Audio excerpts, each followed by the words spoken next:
하나님, 오늘 부족한 종이 말씀을 전할 때 말씀을 전하는 종이나 듣는 성도들 모두가 살아계신 하나님의 음성을 들을 수 있도록 역사하여 주시옵소서.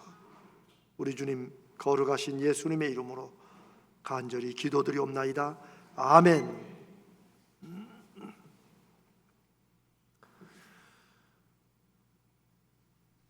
우리가 이스라엘 백성이 가나안 땅 앞에까지 왔다가 거기서 하나님을 믿지 못한 채 돌아서서 다시 광야로 돌아간 사건은 우리가 잘 압니다. 그런데 오늘 우리가 읽은 이 신명기는 모세가 이제 자기가 죽음을 앞두고 자기는 가나안 땅에 못 들어가요. 자기의 후계자 여호수아와 그리고 갈렙과 그리고 애굽에서 나올 때 20살이 안 된 19세부터 그 아래로 미성년자였던 사람들과 그들이 이제 60살이 되었겠죠. 왜냐하면 40년이 흘렀기 때문에. 그리고 광야 중에서 태어난 어린아이들부터 이제 40살까지가 있겠죠. 이들 앞에 자기는 못 들어가는 가나안 땅에 그들의 부모 세대는 들어가지 못하고 다 광야에 살다가 생을 마친 그 가나안 땅에 들어가기 직전에 마지막으로 하나님의 말씀을, 하나님의 명령을 전한 것이 바로 신명기서입니다. 그런데 그 신명기서에 모세가 강조하는 구절이 하나 있는데 바로 가나안 입구에서 돌아서서 다시 광야로 들어가 40년을 38년을 살게 되는 그 직전에 또 한 사건이 있습니다. 물론 민수기 14장 39절로 45절에도 이 사건이 기록되어 있지만 사실 많은 한국 교회에서는 이 부분 설교하는 것을 저도 들어보지 못했고 저도 전에 한번 했을까 잘 마음에 남지 않은 그런 사건이기도 합니다. 그런데 저는 오늘 일어나 빛을 발하자고 제가 또 합시다 됩니다. 그것도 여러분 억지로 시키기도 하고 대체 왜 이걸 하고 이런 걸 할 때 저와 여러분 마음속에 뭐가 있는가 하는 것을 하나님께서 한번 이 말씀으로 돌아보게 하시는 것 같습니다.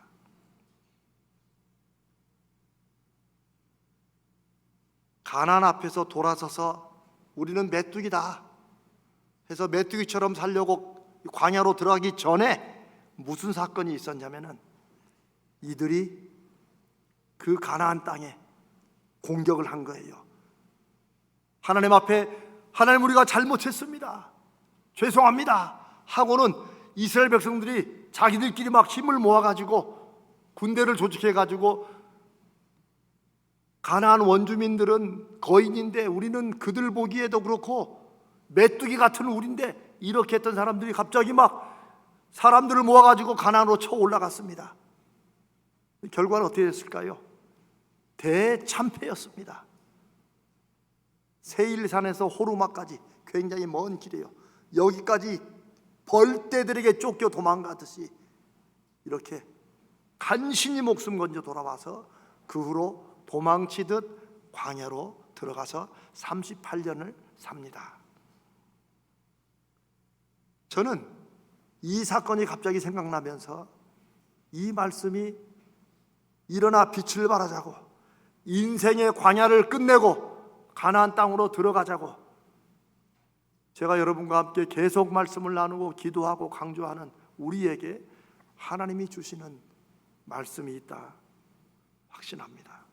자, 이 사람들이 왜 그렇게 두렵고 무서워서 막 하나님까지 신성모독으로 욕을 했어요. 하나님이 우리를 죽이려고 애굽에서 굳이 잘 사는 우리를 꺼내와가지고 광야를 통해가지고 이 가나안 땅에서 저 사람들한테 다 죽게 하려고 우리를 데리고 왔다 이런 말까지 할 정도로 끔찍했던 그 가나안 땅에 갑자기 이 사람들이 또 우리가 잘못했습니다 하고는 막 사람들을 데리고 가나안 원주민을 공격하러 올라갔어요. 대체 왜 그랬을까요? 하나님은 분명히 오늘 신명기서의 모세가 강조합니다. 그 사건을 강조해요. 하나님이 분명히 함께 하시지 않는다. 하나님이 싸우시지 않는다 너희를 위해서. 그래 올라가지 말라고 말씀하십니다. 아니 12명 정탐꾼 보내가지고 나중에 결과 들을 때 이들이 다 동의했던 건 뭐예요? 진짜 그 땅은 젖과 꿀이 흐르는 정말 너무너무 살기 좋은 곳이다 해놓고는 그런데 그 원주민이 너무 커가지고 우리는 메뚜기 같아서 이거 싸우면 안 된다. 이 말에 그냥 다 그냥 군중 심리에 돌아가지고 이렇게 해서 다 포기했던 사람들이, 그러니까 여호수아와 갈렙이 오히려 하나님이 앞서 싸우실 것이라고 약속하지 않았냐. 하나님이 우리 앞에 가실 것이다. 그러니까 우리는 하나님 뒤만 따라가면 된다. 오죽하면 저 사람들은 우리의 밥이다 그랬어요. 가자 했을 때는 그냥 귀를 막고 안 듣던 사람들이 하나님이 계신다고 하나님 믿고 가자고 할 때는 시끗도 안 하는 사람들이 하나님 이제 가지 말라고 나는 너희와 함께 안 한다고 하니까 그거 우기고 올라갑니다. 그래가지고 그냥 박살이 난 거예요. 저는 이 말씀을 생각하면서 제가 그래도 믿음으로 살고 목사로 살아온 시간들을 쭉 보니까 저도 이런 때가 여러 번 있었더라고요. 여러분들은 어떠신지 오늘 한번 생각해 보십시오. 이들이 다시 포기했던 가나안 땅을 들어가겠다고 막 공격하러 막 올라간 것은 회개해서가 아닙니다. 정신 차리고 마음 추스르고 야 진짜 하나님의 약속을 믿고 다시 해보자 라고 믿음으로 올라간 게 아닙니다. 이들의 행동은 한마디로 하나님과는 상관없는 믿음도 아닌 자기 멋대로 자기 사정이 급하니까 앞으로 뭔가 좀 안 좋은 일이 일어날 것 같으니까 그러니까 두려움이든지 오기든지 이판사판이든지 그런 마음으로 올라간 것입니다. 우리가 믿음으로 산다고 할 때도 이럴 때가 있을 것 같아요.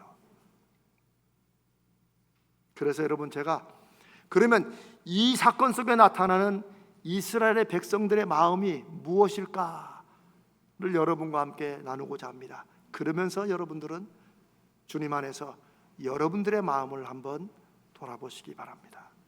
제가 던진 질문은 이것입니다. 대체 이스라엘 백성들에게 가나안은 무엇이었나 하는 것입니다. 그러면서 저는 저에게도 우리 성도들 여러분들에게도 우리가 일어나 빛을 발하자고 이제 인생의 광야에서 벗어나자고 우리가 하나님이 약속한 가나안 땅으로 들어가는 그런 믿음 생활을 해보자고 할 때 우리에게도 가나안은 무엇인가 하는 것을 한번 솔직하게 돌아봤으면 좋겠습니다. 애굽에서 노예로 살던 이스라엘 백성에게 가나안 땅은 무엇이었을까요? 모세를 통해서 너희 조상들에게 약속하고 그 후손들인 너희들에게 약속한 그 땅으로 이제는 가야 된다. 그래서 이들을 노예 생활을 하던 애굽에서 같이 나가자고 했어요. 그런데 그때 그들에게 이 가나안이라는 땅, 자기 조상들이 예전에 하나님이 주셔서 살았다는 그 땅은 어떤 마음으로 무엇으로 마음속에 자리 잡았을까요? 아마 성경에 그런 말씀은 없지만 이들은 지긋지긋한 노예 생활에서 벗어나는 것만으로도 일단은 좋았을 것입니다. 가나안은 그게 크게 다가오지 않았을 거예요. 다시 말하면 이들이 애굽을 나오게 된 하나님의 10가지 대재앙들을 통해서 기적들을 통해서 나왔지만 또 홍해 바다도 죽기 직전에 갈라져 가지고 세상의 바닷길을 그냥 마른 땅으로 건너는 기적도 이들이 경험했지만 이들에게는 사실 가나안 땅이 별로 마음에 그렇게 와닿지 않았을 수 있다는 거예요. 그 증거는 뭐냐면, 여러분, 우리가 무언가를 간절히 바라면, 그 일을 위해서 내가 지금 뭔가 힘쓰고 애쓰면, 그 일이 너무나도 소중한 것이면, 내가 뭔가를 하다가 조금 힘들고 어려울 때 에이 모르겠다라고 포기하십니까? 포기 안 합니다. 그게 너무 중요한 일이고 너무 좋은 일이고 내가 꼭 하고 싶은 일이면 그래도 끝까지 해보려는 마음이 있는 게 이 사람입니다. 그런데 이들이 가나안으로 가겠다고 나왔지만 그 광야에서 2년 동안, 길지도 않은 2년 동안 하나님이 오히려 이 사람들이 다른 족속들과 부딪혀서 혹시 전쟁으로 치리면 마음 약해질까 봐 하나님은 그들을 피해서 가시려고 이렇게 딴 길로 인도하시느라고 한 3개월이면 갈 거리를 2년 동안 이끄신 거예요. 근데 이들은 그 길을 가는 동안에 조금만 불편이 있으면, 여러분, 광야가 무슨 호텔입니까? 광야는 당연히 어려움이 있는 곳이에요. 물도 떨어질 때가 있고 먹을 것도 떨어질 때가 있는 거예요. 그러나 이들은 굶고 2년을 산 게 아니에요. 하나님이 그때그때 역사하셨는데 이들은 조그만 불편만 생기면 뭐라고 그랬어요? 다시 애굽으로 돌아가자는 거예요. 그래도 그 노예살이가 힘은 들었지만 그래도 고기 까마도 있고 우리가 떡도 배불리 먹지 않았느냐. 사람은 이런 겁니다. 그 속에 있을 때는 지긋지긋해 하다가 또 벗어나서 조금 다른 어려움 생기면 차라리 옛날이 좋았다고 이렇게 생각하는 모습을 우리나 몇천 년 전에 이스라엘 백성과 똑같이 말해요. 이들이 그런 불평 불만으로 다시 애굽으로 돌아가자 모세를 돌로 쳐 죽이려고 몇 번씩 했던 이유는 이들의 마음속에 가나안이 없었다는 거죠. 가나안은 자기들이 꼭 가고 싶은 곳이 아니에요. 그냥 처음 들었고 그렇게 한다니까 그냥 앞사람 뒷발 보고 따라가듯이 이렇게 가는 거예요. 그런데 물이 없고 먹을 게 없으니까 그냥 불평불만을 도가 넘게 한 것이죠. 그들이 끝내 가나안 앞에서 발걸음을 돌린 이유도, 차라리 광야에서 메뚜기처럼 살자고 한 이유도 뭐예요? 이 가나안에 들어가는 그런 마음의 소원과 들어갈 이유보다는 그 가나안 땅에 들어가서 이들이 해야 될 일이 뭡니까? 전쟁하는 거예요. 싸워야 돼요. 그러나 이 땅은 하나님이 약속한 땅이니까 분명히 이길 것이라고 하나님이 말씀하셨고 그걸 믿음으로 가서 싸워야 되는데 그 하나님보다는 뭐가 더 마음에 있는 거예요? 가서 죽으면 어떡해? 다치면 어떡해? 무언가 목적과 어떤 고상한 목표를 위해 희생해야 될 그런 마음보다는 그러니 포기하는 게 낫지. 이들에게 가나안은 그 정도밖에 안 되었다는 것입니다. 그러니까 당연히 돌아섰죠. 차라리 힘들었지만 그래도 광야가 낫지라고 생각했던 것입니다. 지금 모세가 이제 새로운 이스라엘을 앞에 두고 너희 부모 세대는 못 들어갔지만 너희들은 이제 저 가나안 땅에 들어가야 된다라고 하면서 가나안 땅에 들어가서 살아야 될 하나님의 백성들의 삶에 관한 믿음에 관한 말씀들을 신명기서에서 하나님 명령을 다시 준다는 뜻이 신명기입니다. 새로운 하나님의 약속의 기록이다. 그 얘기를 듣고 가나안 땅으로 들어가기로 결심하는 이 백성들에게, 새로운 세대에게 가나안 땅은 무엇이었을까요? 40년 동안 그 광야의 어려움을 몸으로 겪어봤기 때문에 이제는 이 지긋지긋한 광야 인생 끝내고 싶고 드디어 하나님이 약속하셨던 그 가나안 땅으로 들어가고 싶은 그런 간절함이 있었을까요? 그러면 가나안 땅 들어갈 수 있습니다.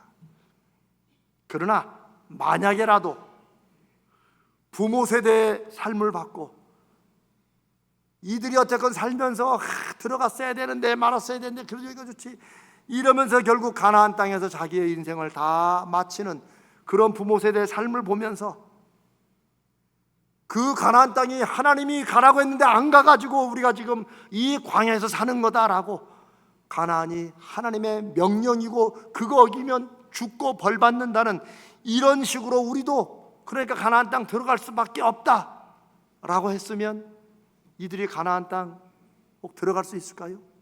뭐 들어갈 수는 있겠죠.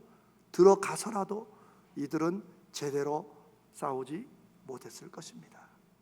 제가 드리는 말씀은 이 새로운 세대가 40년 전 부모 세대들보다도 믿음이 더 좋았는지 그건 모르겠지만, 한 가지 분명한 것은 그 가나안 땅으로 가고 싶은 간절함, 40년의 그 지긋지긋한 광야 생활을 이제 끝내고 싶은 그 마음만큼은 간절했을 것이라는 사실입니다. 그리고 그 간절함이 이 가나안 땅에 들어가서 전쟁을 치르기 위해서는 정말 중요하고 필요한 것입니다. 어떤 면에서 우리가 믿음으로 사는 인생도 그런 간절함이 있어야 됩니다. 자, 제가 방금 드린 말씀을 우리가 인생에서 하는 일들을 세 가지 특성으로 한번 제가 설명을 해보겠습니다. 여러분, 인생에서 하는 모든 일들은 여러분이 직장을 다니시든 혹은 사업을 하시든 무슨 일을 하든지, 자녀를 기르든 무슨 일이든지 요 셋 중에 하나의 범위에 들어갑니다. 첫 번째는 해야 되는 일이에요. 억지로라도 해야 되는 일이에요. 이게 그런 일이 있죠. 두 번째는 하다 보니까 잘하든지 원래 타고나게 잘하든지 어쨌든 간에 잘하는 일이에요. 잘할 수 있는 일이에요. 그 일만 생각하면 그거 내가 딱 이런 일이에요. 두 번째는 일은. 세 번째 일은 원하는 일이에요. 해봐도 또 하고 싶은 일이에요. 아직은 못하지만 그거는 내가 꼭 하고 싶다는 이런 마음속에 막 열정을 불러일으키는 일이에요. 요 세 가지가 우리 인생에서 하는 일들을 기준으로 삼을 수 있어요. 자, 우리가 성공적인 인생을 많이 얘기하죠. 연봉이 얼마고 이런 얘기하지만 그렇지 않습니다. 여러분, 인생이 정말 잘 살고 정말 성공적이라고 하는 것은, 또 그렇게 점점 나아진다는 것은 이런 얘기입니다. 내가 억지로라도 해야 되는 일들이 우리 인생에 아예 없을 수는 없지만 이런 일들이 점점점 줄어가는 거예요. 내 인생에. 대신에 내가 살면서 익혔던 잘하는 일, 잘할 수 있는 일들이 이게 점점 더 많아지는 거예요. 그리고 또 내가 원하기 많았고 꿈처럼 생각했던 일들, 꼭 하고 싶은 일들을 내가 할 수 있는 시간과 여유가 점점 많아지고 그 일들이 더 늘어나는 거예요. 이런 인생이 잘 사는 인생입니다. 성공하는 인생이에요. 반대로 애를 쓰고 돈도 벌 만큼 벌고 자리도 올라갈 만큼 올라갔고 남들 볼 때는 성공했다고 말해도 인생이 힘들고 고달프고 불행하고 그런 면에서 성공적이지 않은 모습은, 이게 살아갈수록 연봉도 높아지고 자리도 올라가고 남들이 부러워는 하는데 할수록 내가 억지로 해야만 되는 일, 때로는 막 일을 갈면서라도 내가 해야 되는 일들이 점점 늘어나는 거예요. 그리고 내가 잘할 수 있는 일은 자꾸 줄어드는 거예요. 내가 원하는 일은 아예 하지 못하는 상황으로 자꾸 들어가는 거예요. 이런 인생은 남들 볼 때 성공이라고 해도 결국 나중에는 이를 갈며 후회할 인생을 사는 것입니다. 인생의 성공과 실패를 평가하는 것은 다른 무엇보다 이 세 가지를 여러분이 보시면 지금 내가 인생을 그래도 잘 살고 있는지, 나는 지금 어디쯤 살고 있는지를 정확하게 볼 수 있습니다. 여러분의 인생은 어떻습니까? 지금까지 살아온 인생, 지금 살고 있는 인생, 그리고 앞으로 살아가려고 계획하는 인생에 이 세 가지 기준, 내가 억지로라도 내가 해야 되는 일들, 내가 잘할 수 있는 일들, 잘하는 일들, 내가 너무나도 하고 싶고 원하는 일들, 요 세 가지 일들이 여러분 인생의 몇 퍼센트씩 차지하는지 한번 꼭 돌아보십시오. 이런 면에서 이스라엘 백성들에게 과연 가나안은 무엇이었을까를 이런 세 가지 기준으로 한번 봅니다. 만약 이스라엘 백성에게 가나안이 어쩔 수 없이 해야만 되는 일이라면 이들은 당연히, 우리가 왜 속된 말로 그런 말 했죠. 내가 옛날 직장 생활하면서 내가 진짜 이거 먹고 살자고 내가 자식 새끼 때문에 일하지 내가 더러워서 못하겠네, 우리는 이러면서 직장 생활을 하기도 합니다. 근데 그런 분들을 결국 오래 못 갑니다. 그리고 그렇게 사는 인생이 제대로 살기도 쉽지 않죠. 그러니 그렇게 그런 일을 해가는 중에 조금만 어려움이 있으면 그냥 웃어넘기겠어요? 아니면 폭발하겠어요? 이 폭발하는 겁니다. 폭발의 이유가 단지 성격만이 아니에요. 억지로 어쩔 수 없이 해내는 일을 누군가도 안 알아주고 이럴 때 폭발하는 거죠. 그래서 이들은, 제가 가나안이 이들의 마음속에 없었다는 거예요. 별로 그렇게 중요하고 그냥 하고 싶은 원하는 일도 아니었다는 거예요. 그러니까 억지로 그냥 노예 생활에서 끌려 나와서 광야로는 나왔는데, 그러니까 가자니까 물만 조금 떨어져도 그냥 불평불만에 그냥 모세를 돌로 쳐 죽이려고 하나님을 원망하고 이렇게 인생을 살았던 거죠. 만약에 이스라엘 백성에게 이 가나안이 잘하는 일, 잘할 수 있는 일이었다면 어떻게 됐을까요? 그들은 그 일들을 통해서, 잘하는 일은 항상 일의 결과가 나타나는 거예요. 그러니 이들은 그 일을 해가는 중에 어려운 시련이나 힘든 일이 좀 있어도 쉽게 포기 안 합니다. 왜냐하면 잘하기 때문에 요 정도 어려움을 조금 참아 넘어가면 어떻게 될 거라는 걸 이미 알기 때문이에요. 그리고 본인이 자신도 있기 때문이에요. 그리고 뭔가 조금 어려움이 생기면 잘할 수 있는 일이기 때문에 요즘 말로 도전도 해보는 거예요. 이게 이스라엘에게 가나안이 그랬을 수 있다는 것입니다. 세 번째, 만약 가나안이 그들이 정말 원하는 일, 노예 생활에서 벗어나는 것도 감사하지만 이 지긋지긋한 광야 생활에서 벗어나는 것도 좋지만 그 약속이, 그 가나안 땅의 열매들이 꿈에도 내가 원하고 바라고 내가 간절히 이루고 싶고 하고 싶은 일이라면 이들은 무슨 일이 왔어도, 무슨 어려움 앞에서도 포기하지 않습니다. 만약 정말 자기들은 메뚜기 같고 가나안의 원주민들이 막 거인같이 크게 보여도 이들이 자기 힘으로 안 된다고 했을 때도 포기하지 못하고 그걸 잡고 있을 때 하나님이 내가 너희와 함께 한다, 걱정하지 마, 내가 먼저 가서 앞서 싸운다, 너희들은 내 뒤만 따라와 라고 말씀하시면 그 말씀이 귀의 마음에 여러분 들어오겠습니까? 안 들어오겠습니까? 들어오죠. 우리 속담에 여러분 뭐 물에 빠진 사람은 지푸라기도 잡는다고 그러잖아요. 그런데 어쩌면 우리의 신앙생활은 나에게 그런 간절하고 정말 원하는 이런 것이 없기 때문에,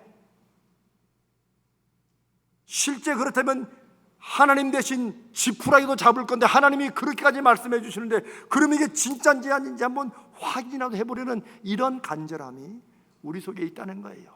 그러니 믿음이 없어 살기보다는 어떤 면에서는 우리 인생에 내가 무언가를 꼭 해보고 싶고 이루고 싶은 그런 간절함이 없기 때문에 우리는 하나님이 덜 필요하고 별로 와닿지 않을 수도 있다는 것입니다. 여러분 어떠십니까? 저는 그렇게 돌아보니 제가 믿음으로 산다고 3대째 예수를 믿고 또 목사도 되고 또 그러다 하나님을 만났고 이러면서 살아온 중에 보니 저에게도 그런 시간들이, 그런 사건들이 있었습니다. 내 인생에 정말 하고 싶고 이루고 싶은 그런 간절함이, 그런 가나안이, 아니 그 가나안 땅이 그런 마음으로 우리에게 있느냐 하는 거예요.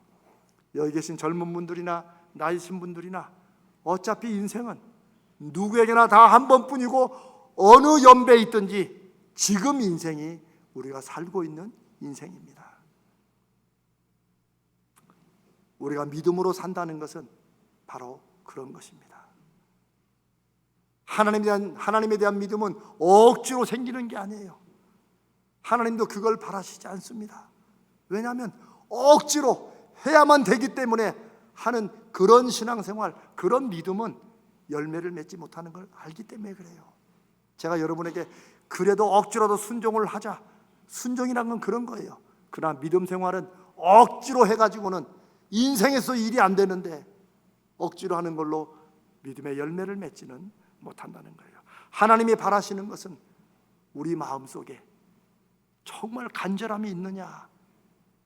그래서 하나님은 사도 바울을 통해서 하나님은 어떤 분이시냐, 우리 마음에 소원을 두시고 일하시는 분이다. 여러분, 기막힌 말씀 아닙니까? 여러분, 소원 있으세요? 아예 목사님 이 나이에 무슨, 그러니까 하나님을 제대로 못 만날 수도 있습니다. 아유 목사님 저는 상황이 좀 이래가지고 무슨 소원 꿈입니까? 애들 그냥 간신히 키우는 게 다행이죠. 그렇기 때문에 하나님을 만나지 못하고 하나님을 찾지 않는 것일 수 있습니다. 저도 저에게 물어봅니다. 일어나 빛을 발하라는 말이 어차피 교회는 또 표도 있어야 되니까 그런 것인가? 전혀 그렇지 않습니다. 정말 저도 제 인생에서 또 여러분과 함께하는 이 신앙생활에서 정말 일어나 빛을 발하고 하나님이 그렇게 살아계신다고 교회 2000년 역사 동안에, 다른 때는 모르지만 2000년 역사 동안에 수없이 많은 믿음의 사람들과 성도들을 통해서 하나님의 살아계심의 간증과 역사를 인생에서 보여주셨고 우리도 듣고 아는데 우리에게는 왜 없습니까? 지금 하나님이 돌아가신 것도 아닌데, 안 계신 것도 아닌데, 이런 간절함이 저에게도 있고 저는 여러분에게도 있으시기를 축복합니다. 우리에게 그런 소원이 있어야 됩니다. 그래야 하나님 그 소원을 우리에게 주시고 하나님 그 소원을 통해서 우리의 인생을 이끌어 가신다는 거예요. 그 소원을 통해서 하나님을 만나게 하시고 그 소원이 내가 원하는 대로 이루어지고 지금 되든 안 되든 끝까지 하나님을 붙잡고 의지하는 사람들에게 하나님이 어떻게 하시는지를 보여주시는 것입니다. 간절한 소원이 있고 그 소원을 향해 내가 무언가 희생하고 달려갈 때 합력하여 선을 이루시는 하나님을 경험하게 되는 것입니다. 여러분, 요한계시록에 보면 믿음이 차지도 않고 덥지도 않다는 그런 하나님 말씀이 있죠. 그런 믿음은 하나님이 퇴해버리신다고 말씀하시죠. 여러분, 그 차지도 않고 덥지도 않고가 사람들이 잘못 이해하는 것처럼 막 열정적인 막 뜨거운 뭐 그런 믿음이 아니면 냉철하게 차가운 이성의 믿음, 그런 거 아닙니다. 그냥 단순한 거예요. 분명하라는 거죠. 그냥 미지근하게, 우리 그러면 술에 물 탄 듯 물에 술 탄 듯 그냥 미지근하게 인생 살듯이 뭐 이것도 저것도 아니면 말고 뭐, 그건 성격 좋은 게 아니라 자기 인생에 무언가 간절히 하고 싶은 거, 그게 없기 때문에 인생이라는 게 어차피 그냥 뭐 해야 되는 일 억지로 해가면 사는 거야, 그런 분들은 그렇게 살게 돼 있는 거예요.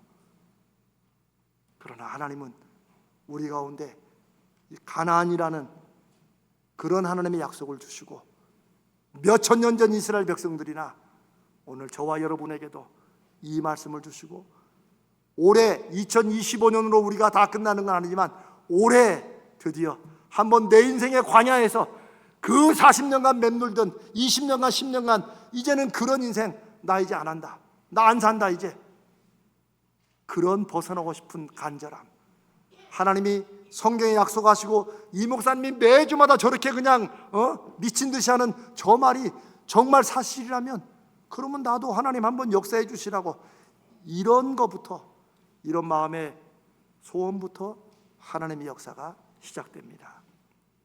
사랑하는 여러분, 우리 올해에는 저도 그렇게 결심합니다. 제가 잘하는 일에 더 힘쓰고 제가 간절히 바라고 원하는 일을 향해서 더 쏟아붓는 그런 목회와 삶으로 나가려고 합니다. 사랑하는 여러분도 하나님을 위해 사는 길이 바로 여러분의 인생을 제대로 멋지게 사는 길입니다.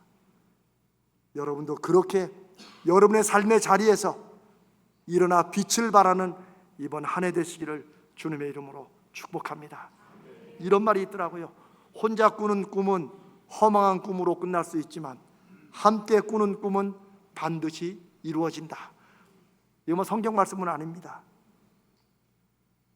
저는 살아계신 하나님, 역사하시는 하나님을 믿는 우리 믿음의 사람들이 올해는 인생의 광야에서 내가 벗어나서 내가 하나님 약속하신, 내가 간절히 바라는 그 가나안 땅에 들어간다 하는 그런 꿈을 함께 꾸게 되기를 바랍니다.